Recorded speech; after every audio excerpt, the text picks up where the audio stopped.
but only if you listen to me. Come inside of my heart if you're looking for answers. Look at this thought, go a little bit faster.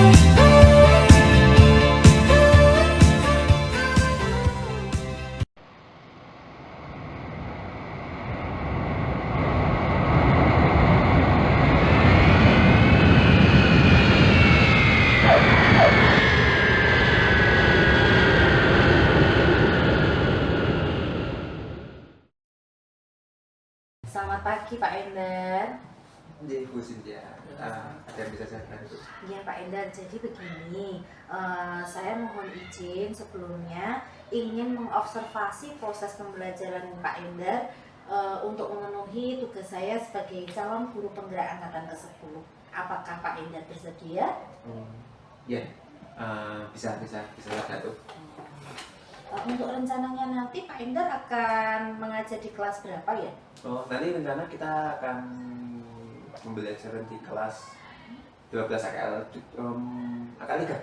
Ya, di Akalika.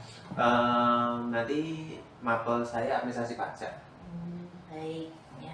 Jadi nanti kita akan masuk ke kelas akuntansi 12 akuntansi 3 dengan materi apa Pak, mata pelajarannya pajak ya? Ya, mata pelajarannya pajak. Ya. Kalau untuk materi nanti kalau tidak ada halangan saya akan membahas tentang BPH badan. Baik. Terus ini Pak Endar, untuk tujuan pembelajarannya sendiri itu apa ya Pak Endar? Tujuan pembelajaran untuk anak-anak nanti anak bisa memahami tentang bagaimana penghitungan PPh final untuk badan. Badan di sini adalah perusahaan. Jadi kalau di pajak itu ada 3 aspek. Wajib pajak pribadi itu sebutannya adalah WP. Bendaharawan itu untuk beliau-beliau yang mengampu tugas pemungut pajak itu untuk tiap instansi, dan untuk perusahaan sebutannya adalah badan. Kita belajar di aspek badan. Wah, luar biasa dari tujuan pembelajarannya ya Pak. Sangat menarik anak-anak nanti. Terus untuk area pengembangan yang hendak dicapai apa ya Pak? Area pengembangan yang tidak saya capai adalah aspek di mana anak nanti minimal mampu mengerti dan memahami, ternyata ngitung pajaknya PPh badan itu begini. Nanti kita belajar penghitungan PPh badan itu berdasarkan aturan-aturan yang berlaku di Indonesia, khususnya untuk aspek pajak. Berarti ini anak-anak dapat apa Pak, pengetahuan yang luar biasa ya. Tentunya nanti akan diaplikasikan juga kalau mereka juga sudah terjun di masyarakat, khususnya kalau mereka sudah bekerja ya Pak. Nah, untuk strategi yang Pak Endar siapkan kira-kira seperti apa? Karena saya pengampu mata pelajaran yang cukup sulit ya, khususnya untuk di kompetensi keahlian akuntansi dan keuangan lembaga. Nanti akan saya gimana ya? Saya menawarkan pembelajaran teacher based learning. Walaupun pada umumnya bahwa ibu guru itu ada yang menerapkan problem based learning atau pembelajaran berbasis diferensiasi, tapi untuk aspek pajak ini dan khusus untuk subbab pelajaran yang akan saya sampaikan ke anak-anak hari ini nanti, saya akan menerapkan teacher based learning. Anak-anak terfokus pada saya karena kita bicaranya aspeknya aturan, undang-undang, peraturan pemerintah. Kalau aspek ini kita tidak bisa main-main karena sifatnya berbenturan dengan hukum pajak. Baik, berarti memang sudah tidak bisa diada-ada ya Pak, Nggak soalnya berkaitan dengan hukum ya, itu sudah paten ya. Oke, baik. Terima kasih Pak Endar. Saya kira untuk praobservasi cukup sekian. Bisa kita lanjutkan di kelas? Bisa. Terima kasih Pak Endar. Monggo kita silakan langsung ke Kita langsung ke kelas. Oke, monggo.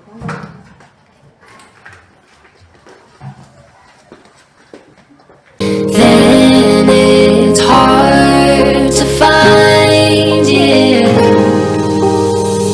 Used to dive and dash, running like skinny dip off a ship. Not a worry for a million knots. Driving off, be right back.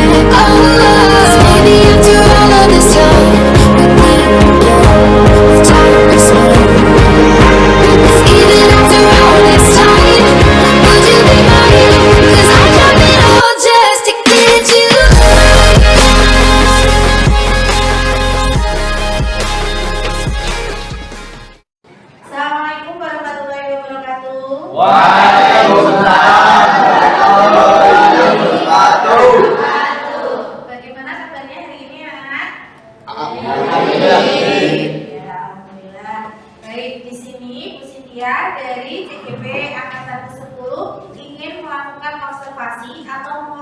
kasih Pak Endar selaku guru akuntansi di SMKN 1 Negeri.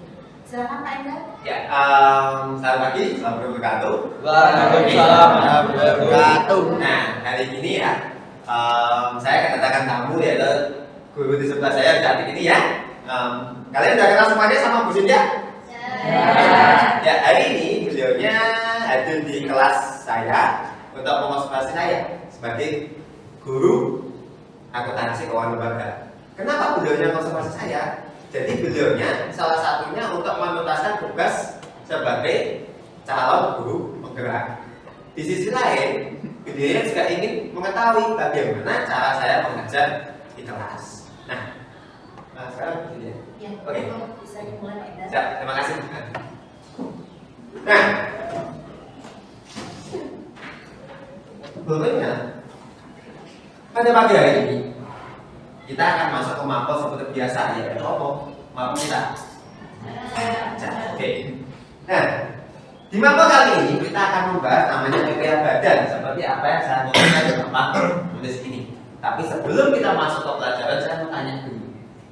Udah berdoa? Kenapa belum? Oke. Enggak ada kan? Berdoa. Doa mulai. Doa selesai. Oke, sebelum kita masuk ke mata pelajaran hari ini, kebetulan ini saya udah mulai untuk kelas lain dari kelas sebelum kita ya. Saya mau tahu dulu yang tidak masuk siapa? Empat anak. Oke, ada siapa aja? Jaki, lalu Cindy Mei, Buko. sama Wahyu Rifana. Wahyu Rifana. Yang sakit siapa? Lalu yang izin Cindy Mei. Oke. Kalau untuk Buko dan Wahyu Tugas di luar sekolah. tugas di luar sekolah. Oke. Ya, untuk yang tugas di luar sekolah, mari kita doakan semuanya sukses. Amin. Dan untuk yang sakit semoga diangkat sakitnya dan yang izin segera kembali di antara kita. Amin. Nah, di bawah aja. Thank you. Pada pagi hari ini kita akan mempelajari aspek ini, pajak penghasilan badan. Apa itu pajak penghasilan badan? Pajak penghasilan badan bukan pajak yang kita pelajari dalam konteks kehidupan sehari-hari kalau kamu punya perusahaan. Nah, perusahaan di sini itu banyak aspeknya. Ada namanya firma, ada namanya CV, ada namanya PT, ada lagi korporasi. Tapi aspek pada umumnya kita akan menyebutnya sebagai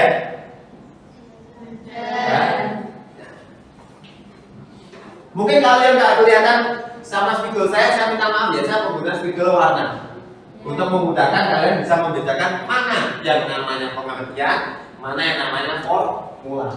Nah, pertama kita akan mempelajari ini PP nomor 46 tahun 2013.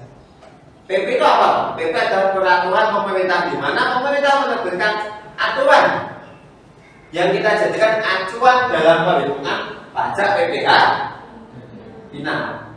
Yang pertama adalah kalau mengacu pada PP nomor 46 tahun 2013 dinyatakan bahwa tarif PPh final badan dihitung dari peredaran bruto. Peredaran bruto adalah penjualan yang kita dapatkan dalam satu tahun. Lalu kita kalikan dengan tarif pajak.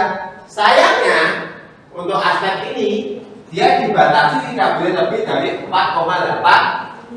ya, 4,8 miliar. Bentar.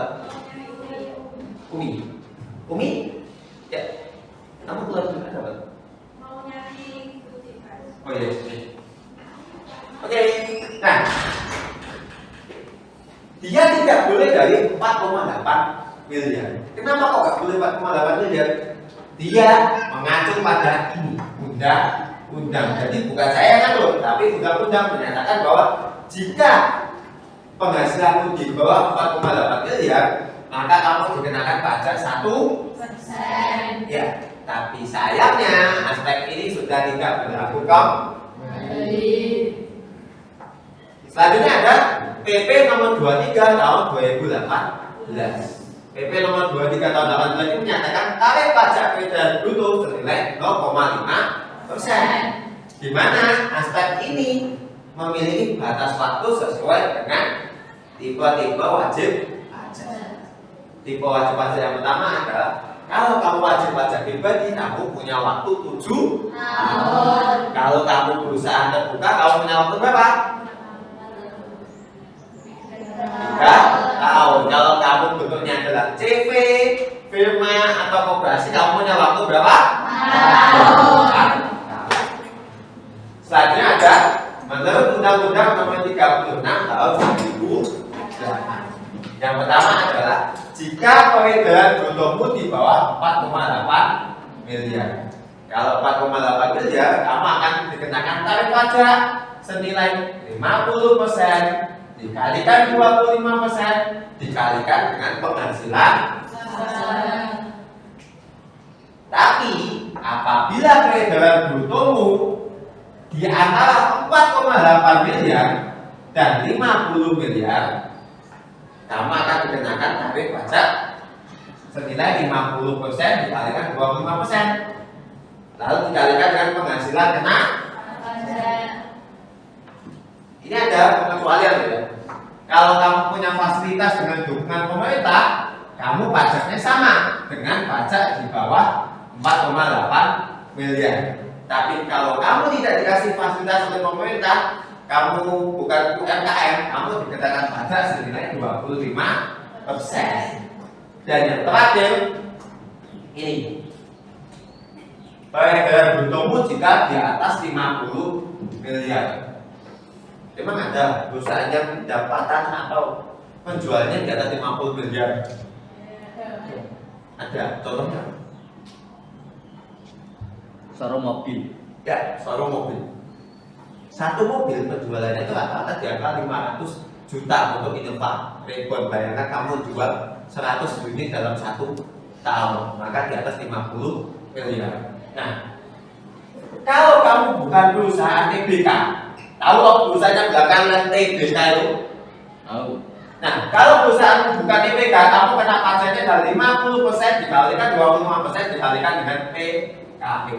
Tapi kalau kamu perusahaan terbuka, kamu kena pajaknya flat 25% dikalikan PKP. Apa tuh PKP itu?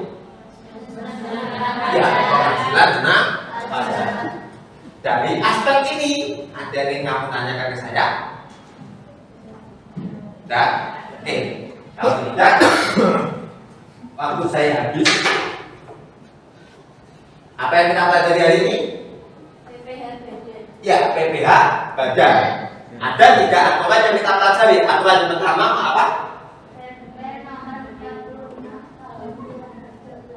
Ya, PP nomor 46 tahun 2013. Yang kedua,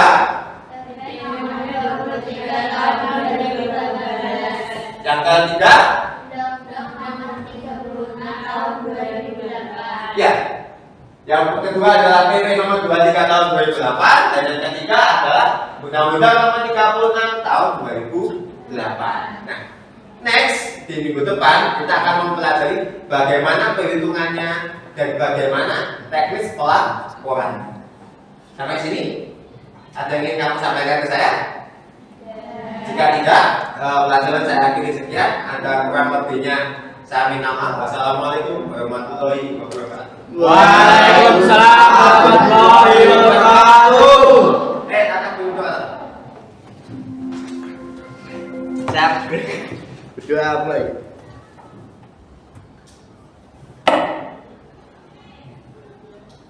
Selesai. Di sini ya, sudah.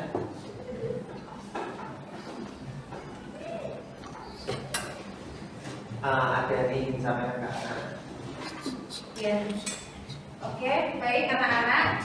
Terima kasih untuk kerjasamanya hari ini dan terkhusus Pak Endar. Terima kasih Pak Endar sudah memberikan waktu untuk saya mengobservasi proses pembelajarannya Pak Endar hari ini. Semoga ilmu yang disampaikan Pak Endar bermanfaat untuk kalian semuanya. Terima kasih. Kurang lebihnya saya mohon maaf. Pak Endar ada tambahan? Bu Cynthia tutup ya. Assalamualaikum warahmatullahi wabarakatuh. Waalaikumsalam warahmatullahi wabarakatuh. Assalamualaikum warahmatullahi wabarakatuh. Waalaikumsalam warahmatullahi wabarakatuh. Yang terhormat Ibu Maya selaku PP dari kelas 157 CGP angkatan 10, Pak Endar yang saya hormati.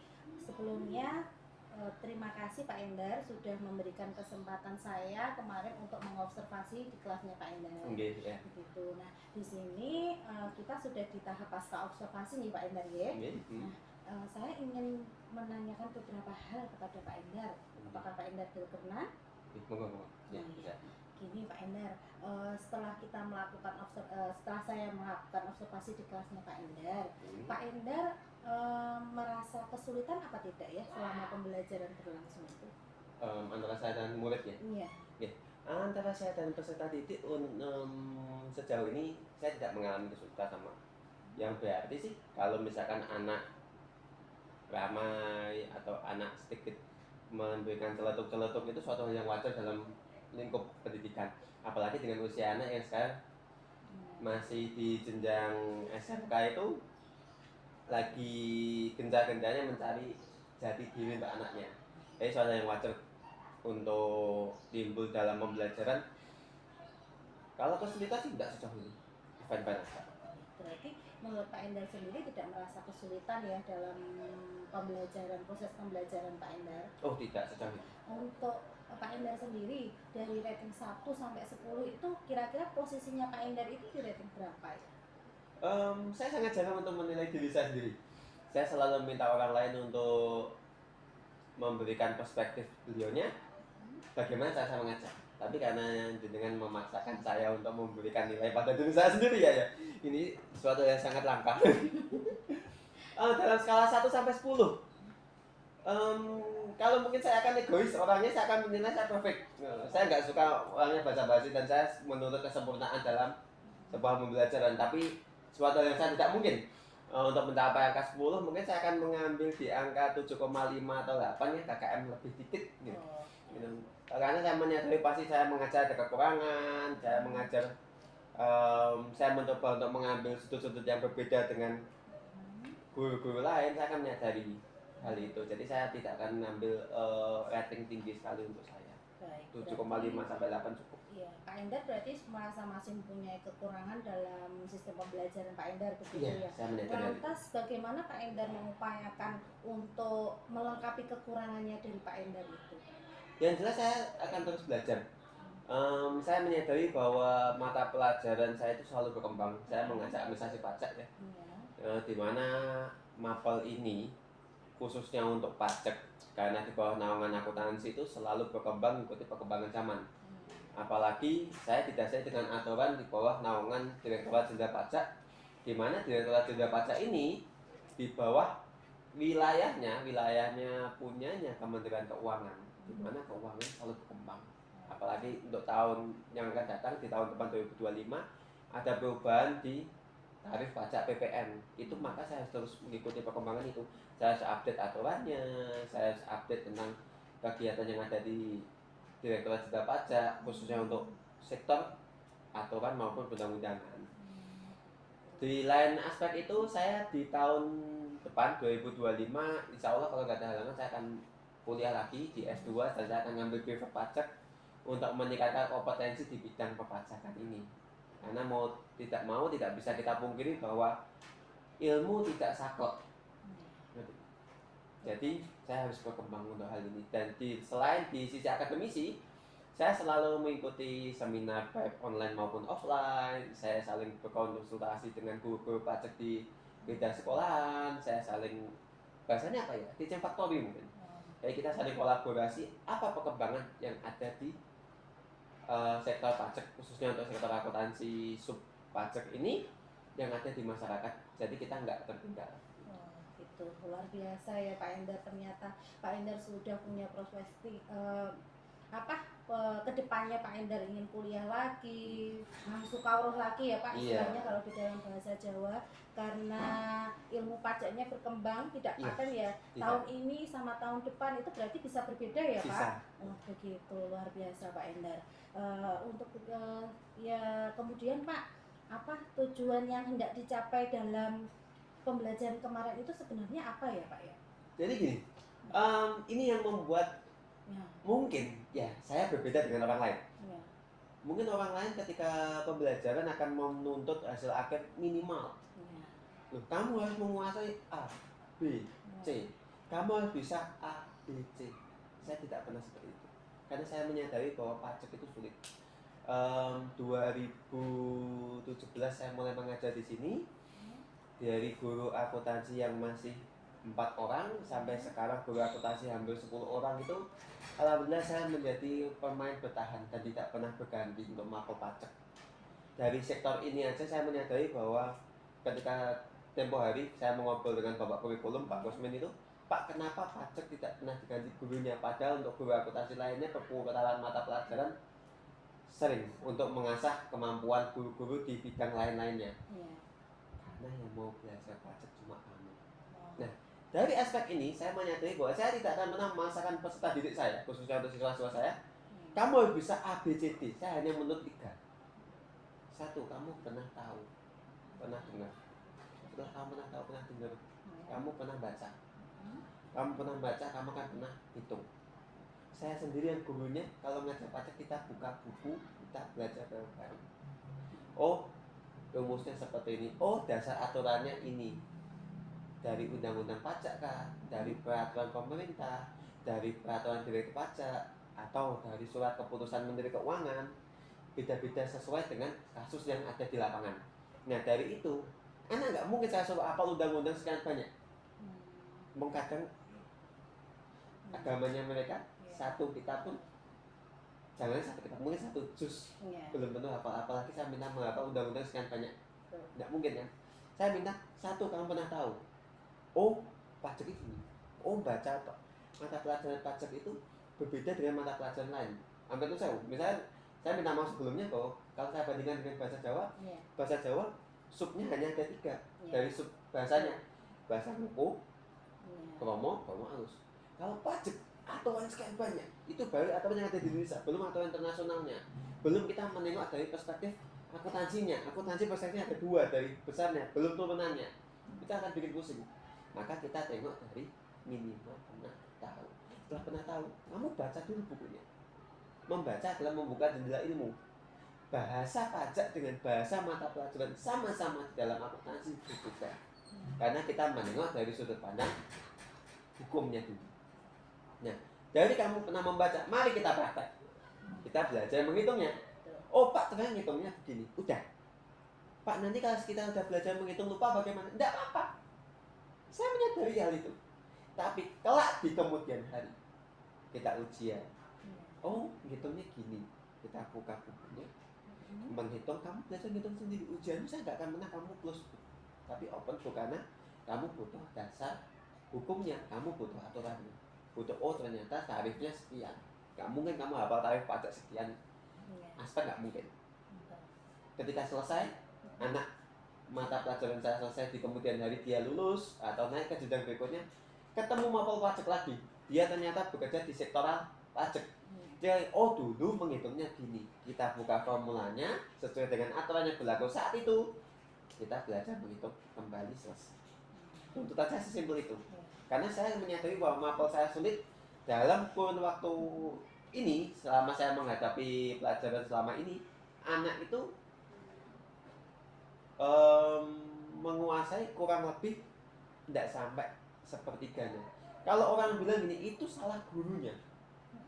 Kok bisa sepertiga anak? Berarti yang 2/3 tidak menguasai. Kata orang, kalau di bawah 25% guru itu peserta didik tidak menguasai adalah salah gurunya mengajar. Saya akan balik, coba kamu ngajar pajak. Coba kamu di dalam posisi saya, jangan menengok dengan mudahnya bilang sepertiga anak yang menguasai 2/3 itu berarti gurunya bodoh. Orang akan bilang gitu. Tapi akan saya kembali, kamu yang ngajar pajak. saya akan diam dan saya akan mengamati. Kalau Anda lebih baik, saya akan ngangsu kawruhkeun jenengan. Tapi kalau jenengan tidak bisa menguasainya, jangan pernah menghakimi cara saya mengajar, karena semua guru punya cara mengajarnya masing. Hebat ya Pak Endar ya. Jadi di sini dari tahun ke tahun masih tetap ya, Ya, saya percaya di mata pelajaran pajak karena tidak mudah ya Pak Ya. dulu.